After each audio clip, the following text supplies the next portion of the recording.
Good morning students, how are you? I hope you all are fine. Students, कल की class में हमने एक नया टर्म देखा था, ऑर्डर के बारे में हमने कुछ चीजें डिस्कस करी थी, तो आज हम उसी को डिटेल में स्टडी करेंगे।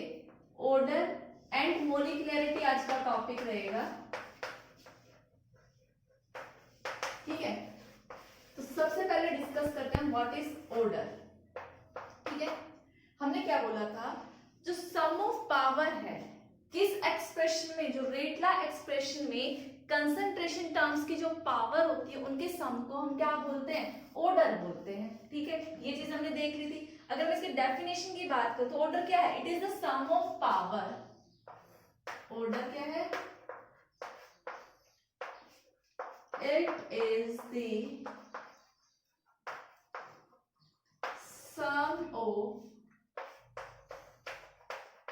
power of concentration term in rate law expression, in rate law expression, वो आपका क्या होगा, ऑर्डर होगा, ठीक है। लॉ ऑफ मास एक्शन के एक्सप्रेशन से हम ऑर्डर फाइंड आउट नहीं कर सकते, रेट लॉ के अकॉर्डिंग कर सकते हैं, ठीक है। पहली चीज तो ये। सेकेंड चीज, जो इसकी पावर है, जैसे कोई भी रिएक्शन थी, जैसे आपका A प्लस बी था, प्रोडक्ट दे रहा है, तो रेट ला क्या बोलता है, rate is equal to A की पावर, K आएगा, रेट कांस्टेंट, A की पावर X एंड B की पावर Y, कुछ भी हो सकता है। और ये जो X और Y है ये एक्सपेरिमेंटली डिटरमाइंड है। जब ये एक्सपेरिमेंटली है मतलब जो इनका सम होगा वो किसके बराबर है, आपका ऑर्डर के बराबर है।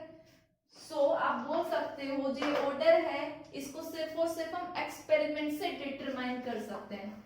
It is experimentally determined.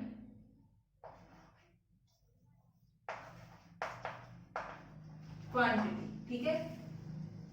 अगर नेक्स्ट पॉइंट हम देखें तो ये जो आपका ऑर्डर है ये कैसा हो सकता है, इट मे बी जीरो, ठीक है, पॉजिटिव और फ्रैक्शन, ठीक है। तो रेट आपका it may be zero,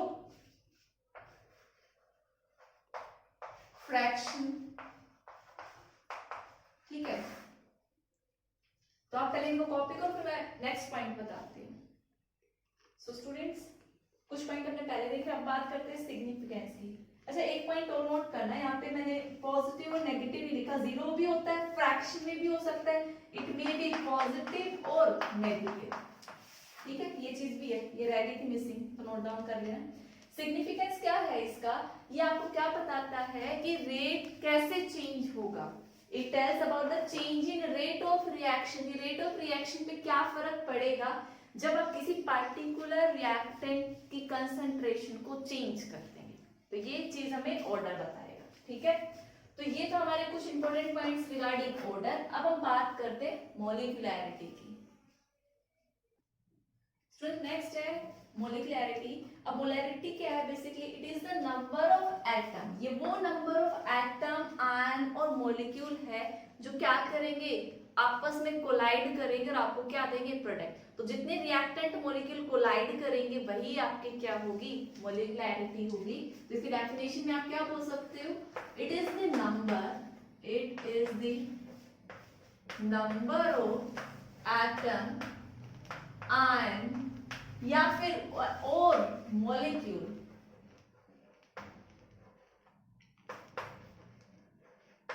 that must collide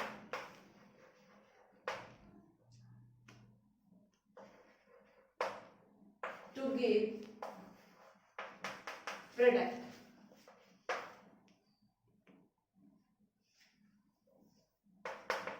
Collide to give product, ठीक है। बेसिकली आप मोलिकुलरिटी कौन से लॉ से फाइंड आउट कर सकते हो, आप लॉ ऑफ मास एक्शन से भी फाइंड आउट कर सकते हो। लॉ ऑफ मास एक्शन, जो मोलिकुलरिटी आपका ये कौन सा कंसेप्ट है, थियोरेटिकल कंसेप्ट है, एक्सपेरिमेंट से इसका लेना देना नहीं है, it is A theoretical concept,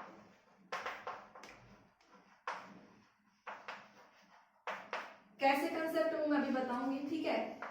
ये मोलिकुलैरिटी जो है ये कभी देखो, मैंने कहा कितने रिएक्टेंट मोलिक्यूल आपस में कोलाइड करेंगे, तो मींस नंबर तो होना चाहिए।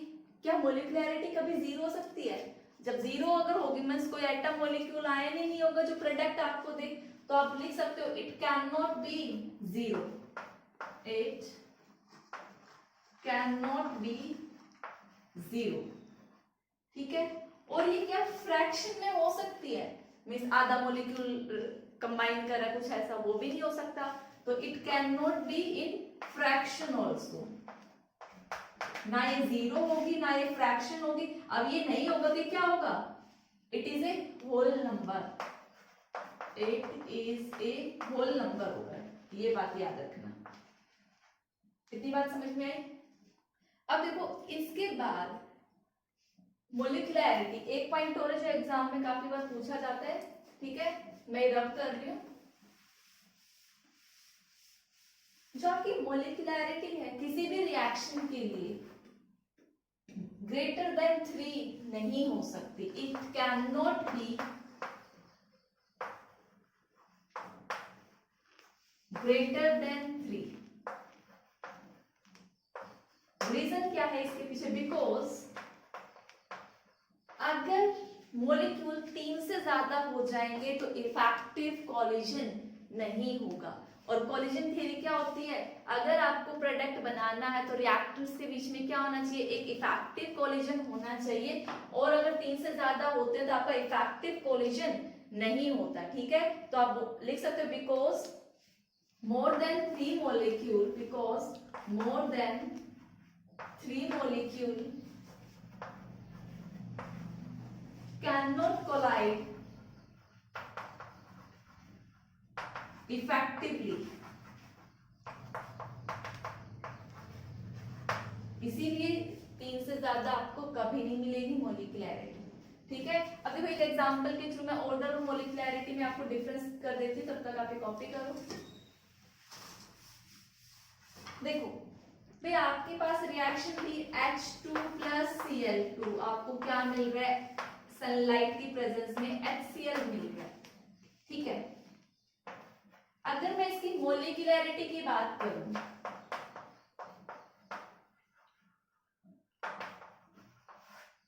मोलिकुलैरिटी मतलब कितने रिएक्टेंट मॉलिक्यूल आपस में कोलाइड करें, तो देखो एक मॉलिक्यूल हाइड्रोजन का, एक मॉलिक्यूल Cl2 का, तो टोटल कितने हो गए 2। तो इस रिएक्शन की मोलिकुलैरिटी कितनी हो गई 2।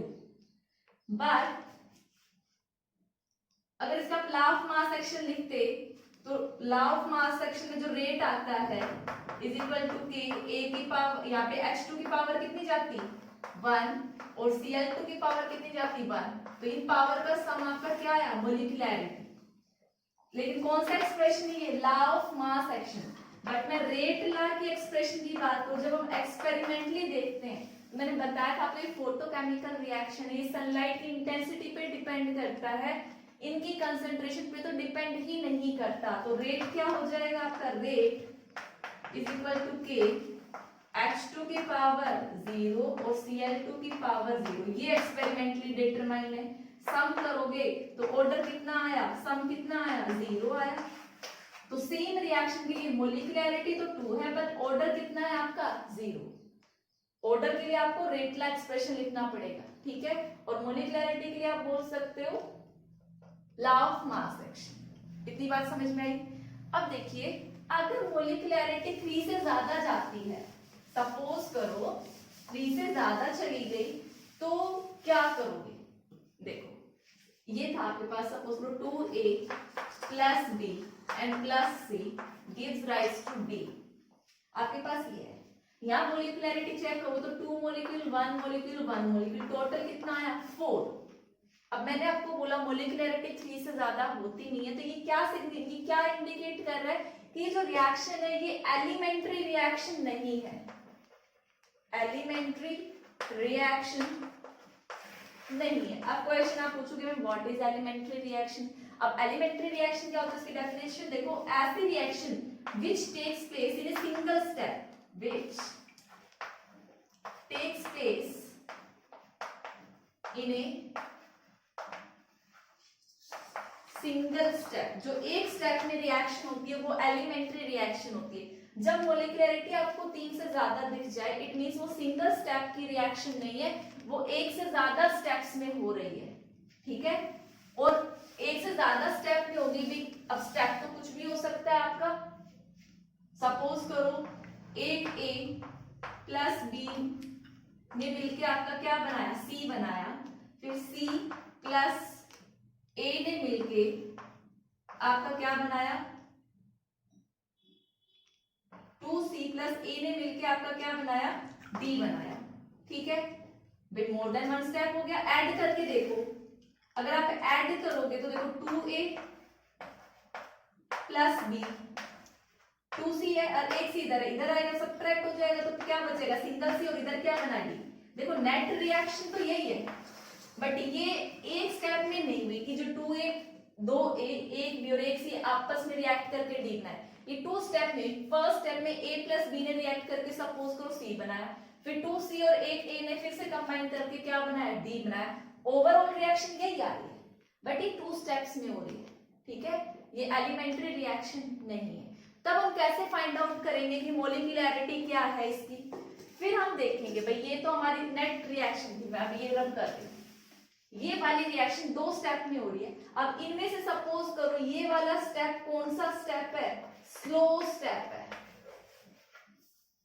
और ये वाला कौन सा स्टेप है, फास्ट स्टेप है। तो हमेशा याद रखना जो रेट डिटरमाइनिंग स्टेप होता है वो कौन सा होता है, स्लो स्टेप होता है। रेट डिटरमाइनिंग स्टेप कौन सा स्टेप होगा आपका, स्लो स्टेप। तो स्टूडेंट्स इतनी बात समझ में आ गई कि जो स्लोवेस्ट स्टेप होता है उसी से हम रेट फाइंड आउट कर सकते हैं। अब पहचानने के क्या, एग्जाम में क्या तो जो इक्वेशंस गिवन होंगी आपको मोर देन, उसमें क्या तो पीछे लिखा होगा कि ये स्लो स्टेप है। अदरवाइज अगर स्लो स्टेप नहीं मेंशन होगा तो आपको क्या मेंशन होगा, अगर ऐसे मिल जाता तो ये पता होता कि ये वाली रिएक्शन इक्विलिब्रियम में ये ऐसे कन्वर्ट हो रही है, तो ये आपका क्या होता, रेट डिटरमाइनिंग स्टेप होता। यही इसको हम क्या मानते, स्लो स्टेप मानते।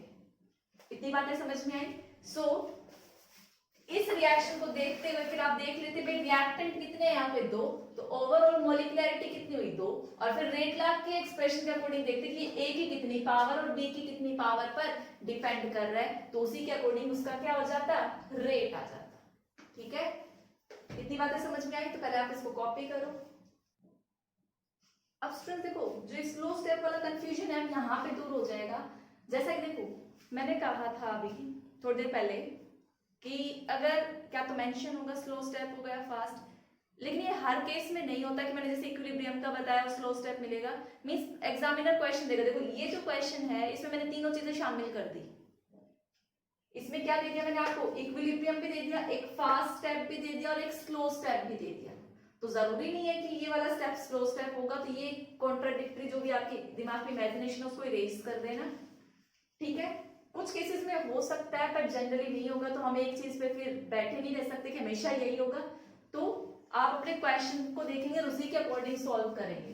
तो इस क्वेश्चन में ये इक्विलिब्रियम में है, ये वाला स्टेप देखो क्वेश्चन था इस रिएक्शन का, ये जो ऊपर रिएक्शन है ये रिएक्शन सिंगल स्टेप की रिएक्शन नहीं है। आप देख सकते हो 2 + 2 4 मोलिकुलरिटी 4 आ रही है। इट मींस ये एक स्टेप में नहीं हो रही, मोर देन 1 स्टेप्स में हो रही है। तो ये आपका फर्स्ट स्टेप, ये सेकंड स्टेप एंड ये थर्ड स्टेप, ये 3 स्टेप में है। इन सबको सम करोगे तो आपकी नेट रिएक्शन यही आएगी। ठीक है, अब आपसे क्या पूछा है, इस रिएक्शन का ऑर्डर पूछा है, इस रिएक्शन का ऑर्डर आपको फाइंड आउट करना है। अब ऑर्डर के लिए क्या आना चाहिए, रेट एक्सप्रेशन लिखोगे। अब रेट एक्सप्रेशन कहां से लिखोगे कि एक्चुअल में रेट किस पे डिपेंड करेगा, स्लोवेस्ट स्टेप पे ये, तो इसके अकॉर्डिंग रेट का क्या होगा आपका, रेट इसके कंसंट्रेशन टर्म्स पे डिपेंड करेगा जो स्लो स्टेप के हैं, K N2O2। ठीक है, फिर कंसंट्रेशन ऑफ H2 की पावर 1/1। इतनी बातें समझ में आई। ठीक है, अब देखो अब क्या फाइंड आउट करोगे। अब N2O2 की कंसंट्रेशन आप तो देख रहे हो यहां पर भी है, देखो भाई ये अगर आपको नेट सेल रिएक्शन है तो कंसंट्रेशन टर्म रेट ला एक्सप्रेशन में यही दो टर्म्स आएंगी। हमें ये नहीं पता कि पावर में कितना जाएगा, बट एक्चुअली में तो रिएक्टेंट होंगे। लेकिन यहाँ रेट ला में क्या आ रहा है, N2O2। तो सबसे पहले अब हमें क्या फाइंड आउट करना पड़ेगा, N2O2 की कंसंट्रेशन फाइंड आउट करनी पड़ेगी। ठीक है, अब N2O2 की कंसंट्रेशन कहाँ से निकालोगे, यहाँ से। अगर मैं इस ये K इक्विलिब्रियम मान लो इक्विलिब्रियम की है, तो मेरा इक्विलिब्रियम कांस्टेंट कितना आएगा, प्रोडक्ट की कंसंट्रेशन अपॉन रिएक्टेंट की, तो N2O2 अपॉन में NO का स्क्वायर। इतनी बात समझ में। तो N2O2 की वैल्यू कितनी आ गई, NO स्क्वायर को इधर लेके आ जाओ, तो मैंने ये रब करके मल्टीप्लाई में इधर कर दिया NO का स्क्वायर। तो अब N2O2 की वैल्यू आ गई। अब मैं इस रेट एक्सप्रेशन में यहाँ N2O2 की ये वैल्यू पुट कर सकती हूँ। ठीक है, सो ये आप साइड में करना, मेरे पास स्पेस नहीं है तो मैं इसको रब कर रही हूँ। तो रेट क्या आ गया, K, और यहाँ पे क्या आएगा, K इक्विलिब्रियम, और इसकी जगह क्या था आपका, K इक्विलिब्रियम और NO का स्क्वायर, और यहाँ पे क्या था, H2। देखो ये कांस्टेंट ये कांस्टेंट, ओवरऑल में K डैश कांस्टेंट मान लूं, क्या बचा, NO का स्क्वायर और H2 की पावर 1। देखो रेट ला एक्सप्रेशन में रिएक्टेंट की कंसंट्रेशन टर्म्स होनी चाहिए थी, इसीलिए हमने N2O2 की वैल्यू फाइंड आउट करी और यहाँ पुट करी। अब यहाँ ओवरऑल ऑर्डर कितना हो गया, 2 + 1 = 3, तो आपकी ऑर्डर क्या आएगा इस रिएक्शन के लिए, 3। ठीक है, आप इसको कॉपी करो। स्टूडेंट्स देखिए, प्रिडिक्ट द रेट लो बताना है आपको। अगर आप गिवन रिएक्शन ये थी, इस रिएक्शन के 2 स्टेप में मैकेनिज्म होना है इस तरीके से, तो आपको इस रिएक्शन का रेट लो एक्सप्रेशन बताना है। तो पहले आपको रेट इक्वेशन मतलब देखना पड़ेगा, रेट कौन सी इक्वेशन पे डिपेंड कर रहा है। आपको पता है रेट किस पे डिपेंड करता है, स्लो वाली रिएक्शन पे। तो स्लो कौन सी है, ये तो इक्विलिब्रियम में है, और जबकि ये क्या है, फास्ट है। ठीक है, तो स्लो है तो हमारा रेट इसके अकॉर्डिंग लिखेंगे। अब इसके अकॉर्डिंग लिखेंगे तो हमारा रेट एक्सप्रेशन क्या होगा, रेट = K, इसकी कंसंट्रेशन NO3 की, और यहाँ पे मल्टीप्लाई बाय NO की कंसंट्रेशन। बट आप देख रहे हो भाई रिएक्टेंट जो मेन रिएक्शन इसमें क्या तो NO का एक्सप्रेशन है या O2 का है, NO3 का तो है ही नहीं, तो हम कंसंट्रेशन टर्म रेट लो में कैसे लिख सकते हैं। तो हम इसकी वैल्यू फाइंड आउट करके पुट करनी पड़ेगी। वो कहां से करेंगे, हम इस K से। अब यहां से आप क्या कैलकुलेट करोगे, K इक्विलिब्रियम। K इक्विलिब्रियम आपका क्या होगा, प्रोडक्ट मींस NO3 की कंसंट्रेशन अपॉन में NO और O2। यहां से NO3 की वैल्यू कितनी आएगी, NO3 की कंसंट्रेशन आएगी K इक्विलिब्रियम, और इसको मल्टीप्लाई में कर दो, K equilibrium multiply by NO की कंसंट्रेशन और O2 की कंसंट्रेशन। अब NO3 की वैल्यू यहां पुट करो, यहां पुट करोगे तो क्या आएगा, K equilibrium concentration of NO O2, और एक NO यहाँ का NO का क्या हो गया, स्क्वायर। ठीक है, तो अब रेट लॉ एक्सप्रेशन आपको पता है, ये ओवरऑल क्या बन जाएगा आपका, कोई कांस्टेंट मान लो, इन दोनों का product, rate = K dash NO का स्क्वायर एंड O2। ये आपका आ गया इस इक्वेशन के लिए रेट लो। ठीक है, दिखने में तो आप देखो, अब ये इक्वेशन आया, हाँ ये रेट लो, अगर इसी का ऑर्डर पूछते तो कितना हो जाता है, 2 + 1 = 3। ठीक है, तो आप इसको कॉपी कर सकते हो। सो स्टूडेंट्स यहाँ पे हमारा ऑर्डर और मोलिकुलरिटी खत्म होता है। आपको क्या करना है, जो मैंने पॉइंट्स बताया वो एक टेबल भी बना लेना, differentiate between order and molecularity. Board exam में काफी बार पूछ लिया जाता है 1 और 2 मार्क्स में। ठीक है, रेट कांस्टेंट वर्सेस रेट के बीच में भी पूछ लिया जाता है, तो ये दोनों डिफरेंसेस इंपॉर्टेंट है। हमारा नेक्स्ट टॉपिक है इंटीग्रेटेड रेट इक्वेशन। देखो भाई कोई रिएक्शन हो रही, काफी लंबे टाइम तक चल रही है, हमें ये चेक करना है कि किस टाइम पर हमारा रिएक्टेंट कितना बचेगा। अब क्या करोगे भाई, क्या तो आप ग्राफ प्लॉट करो, अब पूरा जितने 1 घंटे 2 घंटे चलनी है रिएक्शन उसको ऑब्जर्व करो और फिर देखो, उसके बीच में ग्राफ प्लॉट करो, फिर आप जो टाइम पूछोगे उसका बता सकते हो। अब ये थोड़ा लेंथी प्रोसेस है, बहुत टाइम कंज्यूमिंग है। ठीक है, तो हम लोग क्या करते हैं, एक इक्वेशन बना लेते हैं हर एक ऑर्डर के अकॉर्डिंग। ठीक है, जनरल इक्वेशन, उसमें कंसंट्रेशन और टाइम तो होगा ही, उस रिएक्शन में अगर हम वैल्यूज पुट करेंगे तो हमें पता लग जाएगा कि किस टाइम पर हमारी कितनी कंसंट्रेशन होगी या इस कंसंट्रेशन पे टाइम कितना हो चुका होगा। ठीक है, उसी को हम बोलते हैं इंटीग्रेटेड रेट इक्वेशन। तो इसमें हम सबसे पहले पढ़ेंगे जीरो ऑर्डर के लिए। ठीक है, so our first is zero order reaction. देखो जीरो ऑर्डर रिएक्शन क्या होगी, ऐसी रिएक्शन जो रिएक्टेंट की जीरो कंसंट्रेशन पे डिपेंड करती हो। ठीक है, तो आप क्या लिखोगे, the reaction was rate, the reaction whose rate depend on zero power of concentration term of reactant। या दूसरी लैंग्वेज में आप बोल सकते हो कि जो रेट है इंडिपेंडेंट रहेगा कंसंट्रेशन ऑफ रिएक्टेंट के, और दूसरी लैंग्वेज में rate is independent of concentration of reactant. कि आप कितना भी रिएक्टेंट लो, रेट पे कोई फर्क नहीं पड़ेगा। मींस अगर आपकी कोई ए कन्वर्ट हो रहा है बी में, प्रोडक्ट में, तो जो इसका रेट है इज इक्वल टू के कंसंट्रेशन ऑफ ए रिएक्टेंट की कितनी पावर पे, जीरो पे। और यहाँ पे लिखा है इंडिपेंडेंट का मतलब भी क्या है, डिपेंड ही नहीं करेगा तो जीरो पावर है। तो ये किसका एक्सप्रेशन हो गया, जीरो ऑर्डर के लिए किसी भी रिएक्शन का एक्सप्रेशन हो गया। अब हम फाइंड आउट करते हैं जीरो ऑर्डर के लिए इंटीग्रेटेड रेट इक्वेशन। तो मैं इसको रब कर रही हूं। अब देखो, यही जनरल इक्वेशन मान लेते हैं कि कोई भी आपका ए है वो कन्वर्ट हो रहा है प्रोडक्ट में। देखो एक रेट तो आपने ये चीज लिखनी सीखी थी, अगर सिर्फ ए है तो क्या होगा आपका रेट, रिएक्टेंट की बात कर रहे तो क्या होगा, minus D A by D T. एक रेट तो आपने ये लिखना सीखा था, और एक रेट आपने लिखना सीखा था रेट लो एक्सप्रेशन के अकॉर्डिंग। कौन से एक्सप्रेशन के अकॉर्डिंग, रेट लो एक्सप्रेशन के अकॉर्डिंग आपका रेट क्या होगा, रेट इज इक्वल टू के ए की पावर जीरो। इतनी बातें समझ में आ गई। सो ये इक्वेशन आपकी 1, ये आपकी इक्वेशन 2, दोनों ही क्या बता रही है, रेट बता रही है। तो दोनों को क्या कर दो, इक्वेट कर दो, इक्वल रख दो। इक्वल रखोगे तो क्या आएगा, minus dA by dt is equal to K, और ये a की पावर जीरो है तो इसकी वैल्यू क्या होगी, 1 होगी। ठीक है, अब देखो दो वेरिएबल है, एक a और एक t। अब एक वेरिएबल को इक्वल टू इधर रखो, एक को उधर रखो, ये तो कांस्टेंट है तो dt को उधर लेके जाओ, माइनस साइन को भी ले जाओ, तो आपका क्या बनेगा, dA is equal to minus K dt।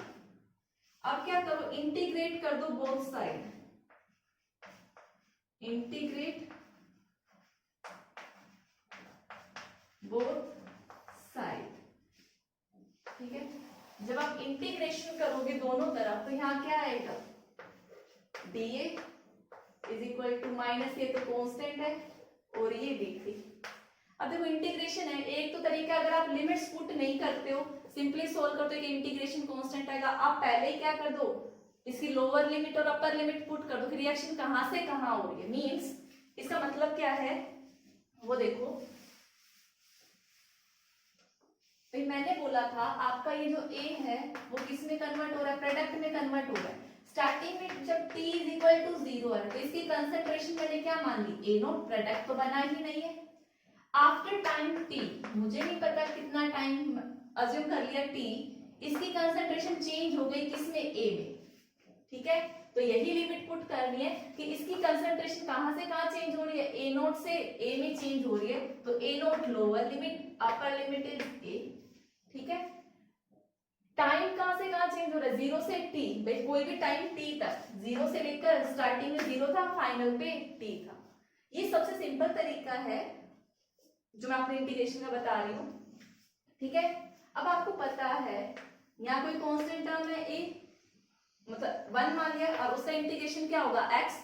अगर आपका क्या होता है इंटीग्रेशन ऑफ dx क्या होता है x, तो यहाँ पे क्या आ जाएगा आपका इंटीग्रेशन की value a, limit a naught से a इज इक्वल टू ये माइनस k तो है ही, सिमिलरली dt है, कोई वेरिएबल नहीं है यहाँ पे, तो इंटीग्रेशन क्या होगा टाइम t, कहां से 0 से t।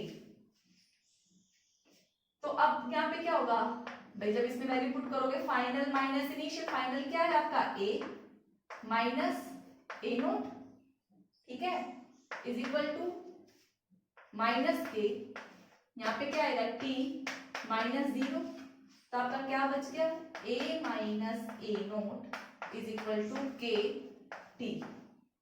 a नोट किसी टाइम पे कंसंट्रेशन a फाइंड आउट करोगे तो क्या हो जाएगा आपका, यहाँ पे माइनस है, इसको उधर लेके जाओगे तो प्लस में कन्वर्ट हो जाएगा, तो a नोट इसके आगे माइनस साइन था के टी। तो ये आ गई आपकी integrated rate equation for zero order reaction, ठीक है। तो इसको कॉपी करो, फिर मैं इनके टर्म्स का मतलब भी समझाती हूँ कौन किसको रिप्रेजेंट कर रहा है। स्टूडेंट्स अब देखो यहाँ पे ये ए क्या है, ये कंसंट्रेशन ऑफ रिएक्टेंट है at any time T, concentration of reactant at any time T पर, ये क्या है उसकी initial concentration means time t is equal to 0 पे जब रिएक्शन स्टार्ट नहीं हुई है, तो आप इसको बोल सकते हो इनिशियल कंसंट्रेशन ऑफ रिएक्टेंट। ये आपका क्या है रेट कांस्टेंट, और ये क्या है टाइम, जिसको कौन सा टाइम, जब रिएक्टेंट ए नोट से कहां कन्वर्ट हो गया आपका ए में कन्वर्ट हो गया, वो टाइम पीरियड है। तो लिख सकते हैं आप टाइम इन विच